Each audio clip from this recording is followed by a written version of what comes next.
$340. That's what was left in Marcus's checking account the week he got promoted to senior manager, a raise that pushed his salary past $140,000 a year. He should have felt unstoppable. Instead, he sat in his car in the parking garage, engine off, staring at his banking app, wondering how a man making that kind of money could feel one bad month away from disaster. He wasn't lazy. He wasn't reckless. He was doing everything he thought rich people do. And that's exactly the problem I want to open with, because it's the lie almost nobody questions. Making more money and building wealth are not the same skill. One is loud, the other is silent. And most people spend their whole lives chasing the loud one. So here's what I want you to sit with for the next few minutes, because I'm going to answer both of these before we're done, and neither answer is what you'd expect. Why do people who earn $60,000 a year sometimes retire wealthier than people who earned six figures their entire career? And what is the one decision, not 10, just one, that determines whether the money you build actually survives contact with your kids, your emergencies, your bad years? Stick with me, because the second answer is the one nobody talks about at dinner parties, and it's the reason so many rich families go broke by the third generation. But we build up to that. First, the 10 decisions that quietly separate people who accumulate wealth from people who just accumulate stuff. The first decision is realizing that net worth and income live in two completely different rooms in your life, and confusing them is how smart people stay broke. Income is what flows in. Net worth is what survives. I watched a real estate agent close a $200,000 year and lease a Range Rover the same month. 18 months later, he was asking his sister for gas money. Meanwhile, his assistant, $52,000 a year, unglamorous job, same office, quietly built $80,000 in index funds and drove a paid-off Honda with 200,000 miles on it. Same city, same industry. Wildly different outcomes. Lifestyle inflation is the tax nobody warns you about, and it rises exactly as fast as your paycheck does, unless you decide on purpose that it won't. The second decision is one that will save you from your own worst enemy, yourself. You automate your wealth before your brain ever gets a vote. Richard Thaler, the economist who won a Nobel Prize essentially proving humans are irrational with money, built a program called Save More Tomorrow around one insight. Willpower is a terrible long-term financial strategy. So instead of asking people to save more today when they'll say no, he asked them to commit to saving more starting with their next raise. Money they hadn't touched yet. Money they wouldn't miss. Participation exploded. People who'd never saved a cent suddenly had real portfolios and barely noticed the sacrifice. That assistant with $80,000 saved? Same trick. One automatic transfer the day her paycheck landed, before she could talk herself out of it. You don't need more discipline. You need one decision made once that removes discipline from the equation entirely. The third decision is understanding what wealthy people actually buy. And it's almost insultingly simple, which is exactly why most people miss it. They buy assets. Not things that look impressive, things that pay them. This is the whole engine behind Rich Dad, Poor Dad, a book that rewired how an entire generation thinks about money. An asset puts cash in your pocket every month, a liability takes it out, and most people can't tell the difference because they're grading by price tag instead of cash flow. A rental property generating $200 a month after expenses is an asset. A leased luxury SUV is not, no matter how it looks pulling into the office. The wealthy aren't smarter at spotting the difference. They're just willing to be honest about it, and honesty here is uncomfortable because it sometimes means admitting the thing you're proudest of is quietly the thing keeping you poor. The fourth decision is treating debt like a scalpel instead of a bandage. Not all debt is the enemy. A mortgage on an appreciating asset, a loan that scales a profitable business, that's leverage working for you. But credit card debt at 24% to fund a lifestyle you can't afford? That's a slow bleed with your name on it. Here's a number that should genuinely unsettle you. Carry $5,000 in credit card debt, make only the minimum payment, and it can take over 15 years to clear it. with total interest that can exceed the original debt. 15 years. Think about where you were 15 years ago. That's the size of the hole a small bad habit digs when you let interest compound against you instead of for you.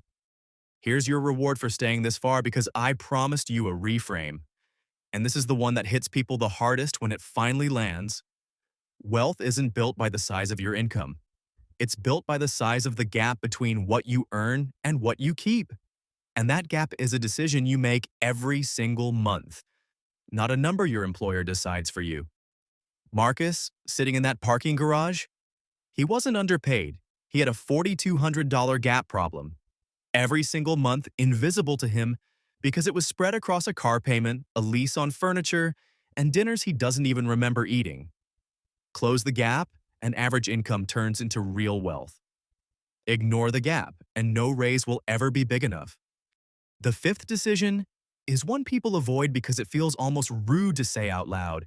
Your friend group is quietly setting your financial ceiling.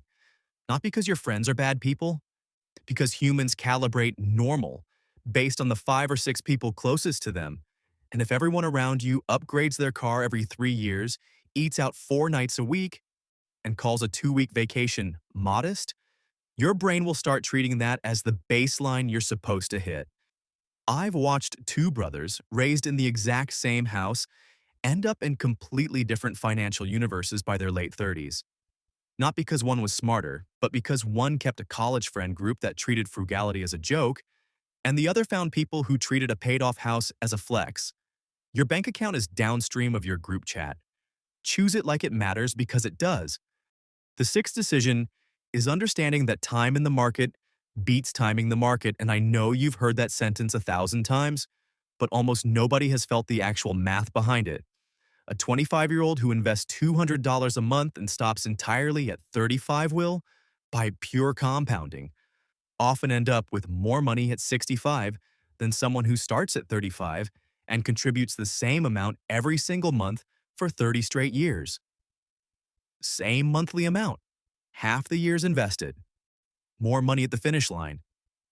That's not a trick. That's just what happens when growth compounds on itself instead of waiting for you to feel ready. The most expensive financial mistake in America isn't picking the wrong investment.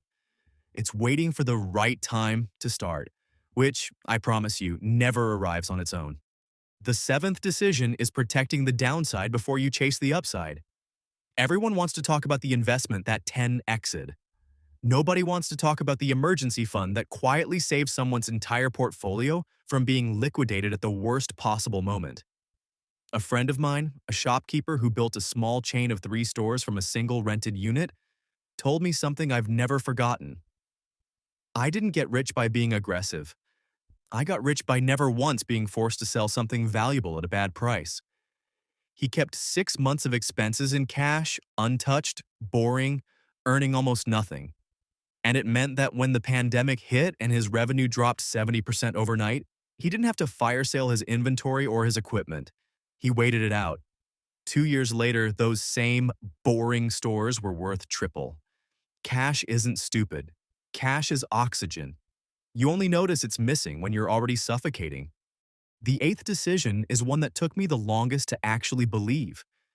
You insure the things you can't afford to lose, and you self-insure everything else. Most people do the opposite. They buy extended warranties on $200 blenders and skip disability insurance that protects their entire 6-figure earning potential.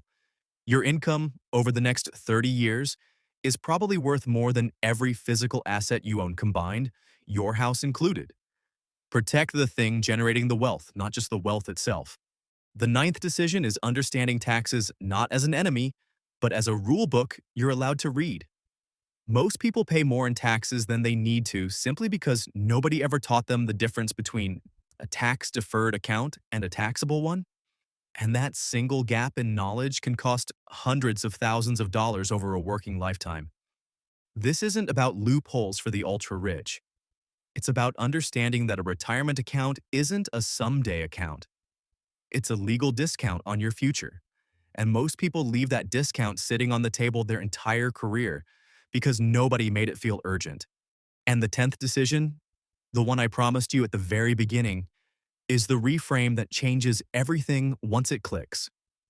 Wealth that lasts isn't primarily a financial strategy, it's a values transfer. There's a saying that's painfully accurate across cultures and decades: shirt sleeves to shirt sleeves in 3 generations. The first generation builds it through sacrifice. The second maintains it, having watched the sacrifice firsthand. The third inherits it, having watched nothing, and loses it because nobody ever taught them why the money existed in the first place, only that it did. The families who break that cycle aren't the ones with the cleverest investments. They're the ones who talk about money at the dinner table instead of treating it like a secret. They let their kids see a budget. They explain a no instead of just saying it. That's decision 10. And it's the quiet reason some fortunes survive 100 years and others evaporate before the grandchildren finish college. So if you're sitting there like Marcus was, good income, hollow feeling, a nagging sense that something isn't adding up even though every box looks checked on paper, I want you to hear this clearly. You are not behind. You are early. The gap between where you are and real financial freedom isn't $60,000 of missing income. It's usually 2 or 3 decisions made differently starting this month. That's the whole secret hiding in plain sight. Not a hustle, not a hot stock, not a shortcut, just a handful of boring, repeatable decisions made on purpose month after month, until one day you look up and the anxiety in that parking garage is somebody else's story, not yours. I'm passionate about transforming lives through knowledge. If this video added value to your day, share it with your loved ones who need this and subscribe for more insights.